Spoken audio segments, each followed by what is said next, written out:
Existe un universo alterno al de Runeterra tradicional en donde dos fuerzas primordiales produjeron dos entes diferentes. Entre dioses lucharon por eones, y de esa lucha nació todo el cosmos. La gente de ese mundo, que de nuevo está en guerra, veneran a los descendientes directos de dichos seres. Pero empecemos por el inicio. En el principio había la nada, y de la nada vinieron dos. Nacidos del conflicto corrieron con energía una fuerza de voluntades, orden y caos.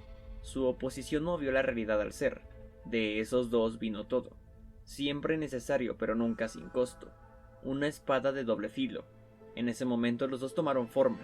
Luz contra oscuridad. De ella, el control del guerrero, en resplandor de la auténtica convicción. De él, la furia apasionada. Una ira que quema como las brasas en el viento. Orden, caos. En el final, el destino del universo se decidirá. Y si te parece familiar esta historia es porque prácticamente la mayoría de historias tienen el mismo inicio, una nada infinita y de pronto, ¡puf!, aparecen entes de la nada. Pero si queremos otro ejemplo más conocido y más práctico, tenemos el de Adán y Eva. Esto no es propaganda cristiana, lo juro. Con el tiempo esta historia tiene unos cuantos cambios, pero la esencia es la misma. Tenemos un Dios, el cual crea a estos individuos en el sexto día, según la Biblia y el Corán. Adán fue creado primero, y Dios al verlo solo decidió que necesitaba una compañera, que fue creada a partir de una costilla del hombre. Los primeros hijos de la pareja fueron Caín, Abel y posteriormente Set. Su historia se narra en el libro del Génesis. Adán fue creado del polvo mediante la alfarería a imagen y semejanza del Creador, Génesis del 1 al 27, dándole vida a Dios mediante un soplo, el cual le provee al Espíritu Santo. Lo que sigue ya es otra historia, así que nos quedaremos con todo lo que acabo de decir. Si pensamos en las fuerzas primordiales de la vida, seguramente la gente se dividirá dando ejemplos más alejados que otros, pero la unidad de acción se encuentra siempre en la dualidad que hay entre dos cosas o objetos, como por ejemplo lo opuesto de las cosas, el negro y el blanco, el yin y el yang, pero lo que yo creo que es una de las cosas fundamentales en esta vida es lo bueno y lo malo. No, de verdad. Como escuché alguna vez en mi corta vida y posiblemente me lo estoy inventando, la razón de un superhéroe es la de vencer al villano. ¿Qué sentido tendría que existir un superhéroe si no hay una amenaza de por medio? Así es como ahora sí, abrimos y presentamos a nuestros protagonistas de esta historia. Por un lado, Riven. Nacida de las agitadas energías en el alba de la creación, es la personificación viviente del orden en el cosmos. Y su contraparte, Yasuo. Nacido de los ecos putrefactos en el alba de la creación, es la personificación infernal del caos en el cosmos, siendo seres completamente distintos vinculados por un propósito eterno, una maldición. En el caso de Riven, acabar con la oscuridad, y en el caso de Yasuo, acabar con la luz. Pero bueno, ¿qué tal si nos ponemos un poco más pensativos? El orden podríamos describirlo como la colocación de las cosas en su lugar correspondiente. Pero la palabra orden por sí sola es polisémica, lo cual quiere decir que una palabra presenta distintas aceptaciones, y todas ellas tienen una cierta relación, y este es el claro ejemplo, pues también se utiliza para nombrar la buena disposición de las cosas entre sí, y da la idea de tranquilidad y sosiego, la cual se puede expresar con dicha palabra. De hecho, en el lenguaje coloquial decimos que las cosas están en paz y en orden, lo cual hasta cierto punto es curioso. Como dije hace unos momentos, en el lenguaje coloquial decimos que las cosas están en paz y en orden, pero la paz, como es obvio, tiene un significado distinto. La paz no solo es la ausencia de conflictos. Convivir en paz consiste en aceptar las diferencias y tener la capacidad de escuchar, reconocer, respetar y apreciar a los demás, así como vivir de forma pacífica y unida. O al menos eso dice la ONU. Pero vayamos aún más lejos. El budismo. El budismo es una de las religiones más grandes del mundo junto al catolicismo, el hinduismo y el islam.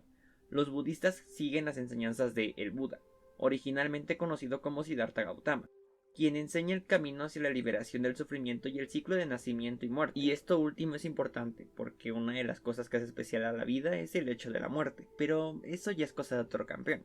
Su santidad, el Dalai Lama, acostumbra a resumir la filosofía budista en una frase: haga el bien siempre que sea posible. Si no puede hacer el bien, intente no hacer el mal. Una de las especialidades del budismo es la noción de que el mundo que nos rodea es inseparable de nosotros mismos. Pero, ¿cuál era el tema inicial? Ah, sí, LOL. Pero primero demos un vistazo al caos. El caos es básicamente lo contrario. No solo es el no orden de las cosas, sino que es una enredadera. ¿Qué te parece si volvemos a la Biblia? Podríamos decir que el orden vendría a ser el cielo y el infierno el caos. No significa que el caos sea un castigo, sino que simplemente no cuadra con la definición del orden. El cielo es otorgado a las personas de bien, a las personas buenas, a aquellas que siguen un orden y cumplen con su parte. El infierno no. El infierno es para aquellos que no obedecieron y retaron al poderoso. Es un castigo por haber hecho el mal. Pero, ¿el mal? Ese tema ya lo hablé en el video de Vega. Así que, ¿qué es lo que busca exactamente la luz? ¿Qué es lo que busca realmente el orden lograr en el cosmos? Bueno, creo que es más que obvio que Riven simplemente está cumpliendo con su parte, que es la de colocar cada cosa en su lugar. Mientras que Yasuo, pues bueno, creo que también es un poco obvio lo que quiere. Imaginemos que hay dos personas. Una creció viendo la violencia como algo normal. Cree que esta es la solución ante cualquier problema y al estar en un ambiente violento considera que es lo normal, además de recibir adulación por el simple hecho de hacer la violencia. Por otro tenemos a alguien que creció viendo el respeto, viendo que la violencia es mala y teniendo una enseñanza basada en la igualdad y el respeto. En este punto puedes darte una idea de a lo que quiero llegar, pero la cosa aquí está en quién de los dos tiene la razón de sus ideales, el que fue educado por la violencia o el que fue educado por el respeto. Ya sé que estamos en el siglo XXI y que lo que está de moda ahora es el respeto mutuo, pero esa no fue mi pregunta. Los ideales son un concepto bastante amplio que realmente no van en este tema, pero son importantes de recordarlos. Pero hablemos de una cosa que nos ayudará a comprender un poco más acerca de esto y que ya mencionamos anteriormente. Yin Yang. Este es, creo yo, uno de los términos más conocidos y más utilizados para esta clase de temas. El Yin Yang es el equilibrio perfecto.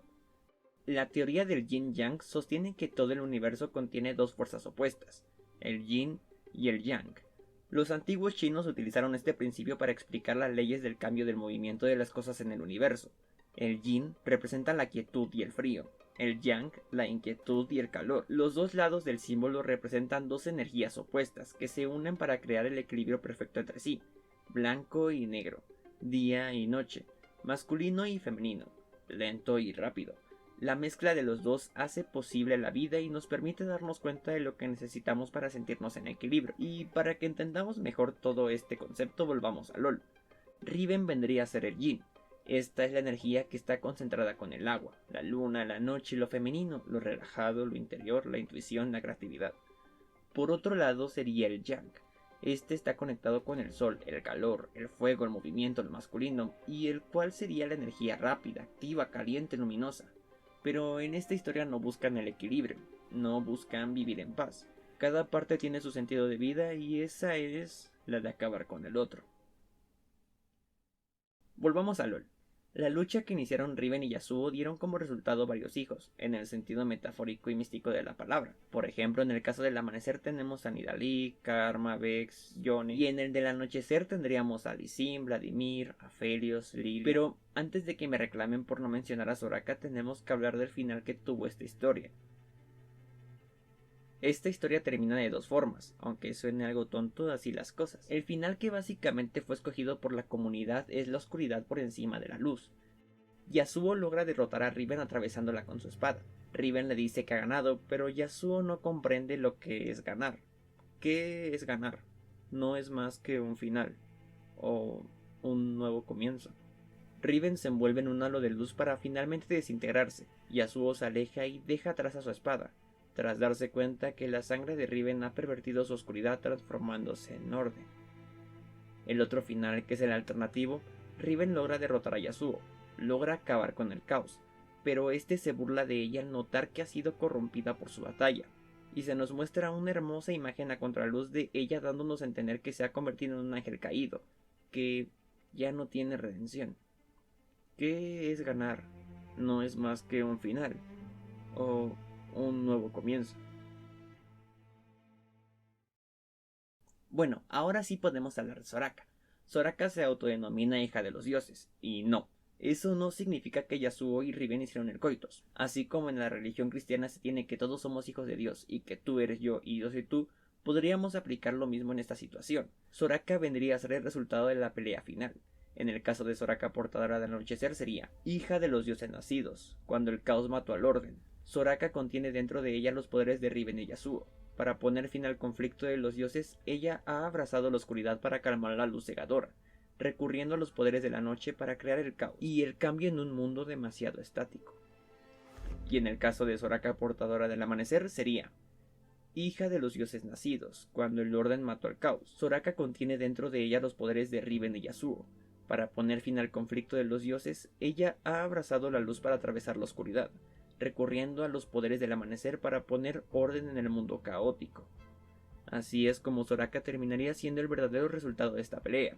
Ella vendría a ser el final y el inicio de lo que sería el nuevo mundo, abrazando la oscuridad pero llevando en su interior la luz, y la contraria, abrazando la luz pero llevando en su interior la oscuridad.